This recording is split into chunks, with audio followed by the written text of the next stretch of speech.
a big deal on Amazon. They make your product seem more legitimate, and they actually help with your rankings and your buy box wins. Shoppers care about your reviews. The A9 algorithm cares about your reviews, and Amazon as an organization takes reviews very seriously as well. When you launch a new product, it is in your interest to get as many reviews as quickly as you can for obvious reasons. In the past, there were ways of doing this if you were willing to spend money, such as offering massive discounts or giving away products for free, or asking all of your friends and relatives to leave a review. However, that all changed in an event that Amazon sellers called the review apocalypse. If you are not selling in mid-2018, you are probably unfamiliar with this event. In short, what happened was that Amazon removed hundreds of thousands of unverified reviews from hundreds of thousands of listings overnight. The difference between a verified and an unverified review is the circumstance of how it was secured. The verified reviews are what we would call the usual case. A person buys a product and leaves a review afterwards. An unverified one is a review that a shopper leaves after having a product through a discount or through some type of a deal. Unverified reviews are not against the rules, however, getting too many of them in a short period of time makes Amazon suspicious. The point is that the verified and unverified reviews will both add up in your review count, and shoppers will see them all as the same. However, the algorithm will almost certainly prioritize listings with a higher percentage and overall higher number of verified reviews. Amazon has also done some of the following things in order to purge the platform from using reviews that they find unacceptable: blocking an account from getting more than a certain number of reviews in a day, forcefully separating variation listings so that their combined reviews don't add up, and suspending and banning sellers from the platform. Why is this important? It's important that you understand how Amazon is cracking down on any form of review incentivization by the seller.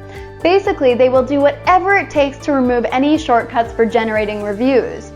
Amazon realizes that their integrity is at stake, and that ill-gotten reviews might skew the odds in favor of a listing that doesn't necessarily deserve it. Amazon wants their shoppers to have the best experience possible, which means they exclusively want honest reviews to impact their shoppers' choices. Since sellers were willing to pay for reviews, a lot of people were getting a decent income simply by leaving reviews.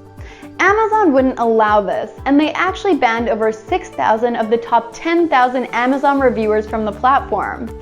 Now that you understand how serious Amazon is about reviews, let's go over what you are not allowed to do.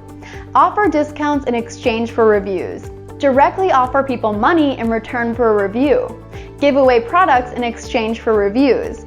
Ask for a positive review. Get family and friends to leave a review. Trade reviews with other sellers. Leave a review for a product in which you have a personal stake. You can probably find a way to get around all of this and get some reviews for yourself. However, Amazon might eventually find out, and you'll be hurt in the next purge. Whatever method you might find will probably be expensive, and judging by the circumstances, not worth the risk. Luckily, getting reviews while following all of the rules is not hard at all, and there is a way of doing it effectively.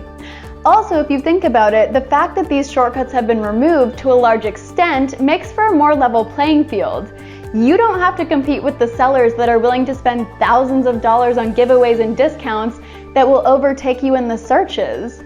The first option that you might want to consider is the early reviewer program. This is meant for new products, and it's a legitimate way of getting those first handful of reviews. You can find it right here. This is how it works. Amazon will charge you $60 per SKU in order to get you into the program. They guarantee 1 to 5 reviews, and if you get 5, you are out of the program. What happens is that once your product is sold, Amazon will contact that customer and offer them a $1 to $3 gift card in exchange for leaving an honest review on your listing. Needless to say, they will all be honest reviews, so you can get anything from 1-star to 5-star ratings on them. I know what you might be thinking. You can't pay for reviews or offer any incentive for a review, but you can pay Amazon to offer an incentive in exchange for a review. Exactly. Amazon actually lets you contact the customers through the Seller Central. Well, they let you contact the customers that didn't specifically ask not to be contacted by Amazon, which is the majority of them. You can actually do this by hand. You simply go to your orders, click on the customer's name, and select Contact Buyer. Out of all of the options, you can select Other. You can actually contact your customers just like this. And if you have a small sales volume, it's easy to keep up with. However, it's best that you use some sort of an automated email software, since this is something you will need to continuously keep doing. So, what you will need is a well-constructed series of emails that will be sent to your customers at certain points in time. The automated email services will actually send the emails in a very precise way. They are adjusted according to the order details, not according to a calendar per se. They can be set up around certain crucial points in the timeline of orders, such as when the order is being made, when the item is being sent, when the item is being delivered. To give you a better idea, let's run through an entire email series around a hypothetical item, a silicone baking sheet from a brand called Home Cookery. Before we get into the content of the email itself, we should go over the rules. You already know what they are when it comes to asking for reviews. However, there is one very important rule when it comes to contacting customers: no external links. This means that you cannot put a link that leads outside of Amazon. You can leave a link to leave a review, however, you cannot use the opportunity to direct your customers to your website or other product pages for your own products. Since this is going through the Seller Central system, Amazon will simply never approve an email containing a link. Another very important thing is the fact that you can add attachments to the email. You can add an image or a short PDF file, which is a great tool at your disposal that can really leave a lasting impression on your customers. What you should use the attachment for is to provide more value to your customer on top of what they are getting from the purchasing product. In the case of the silicone baking mat, for example, you could create a PDF with some short recipes. In general, you can make any sort of file that would make sense to go with your product. For example, it could be a list of different ways of using the product. The important thing is that you are giving additional value to the product. Since these emails provide a really rare opportunity to interact with your customers, you should make sure that your brand name is present and that you include something interesting about your brand, your product, or yourself. This is something that you should do, but keep it short and to a minimum. Remember, the customer comes first, so this isn't about you, it's about giving them a better shopping experience and providing good customer service. Now, let's get into the email. Timing: as soon as the order is shipped out. Subject: your Home Cookery silicone baking mat is on the way. Dear, insert customer name. Your Home Cookery silicone baking mat has been shipped and it's on the way to you. We are happy that you have decided to try our innovative product, and we hope that you will make a lot of delicious food for yourself and your loved ones. While you are waiting for your Home Cookery silicone baking mat, we have prepared a list of really simple, delicious recipes that you can make with ingredients you probably already have in your pantry. All the recipes take advantage of the fact that you won't be needing any non-stick spray or oil. They are all delicious and healthy recipes. We just wanted you to have an opportunity to get excited about what sort of new dishes you'll be able to make in a few days. Thank you for your order. Don't stop cooking, Home Cookery team. As you can see, you are not supposed to be asking for anything in return. The customer gets something they can use, and you leave a good impression. You might throw in some identifiable things about your brand, like a slogan. It's as simple as that. Now let's get into the second email. Timing: 3 days after the product has been delivered. Subject: how is the new addition to your kitchen? Dear, insert customer name. We hope that your Home Cookery silicone baking mat has made its way into your kitchen. If there were any issues with the product, please do not hesitate to contact us or Amazon customer service.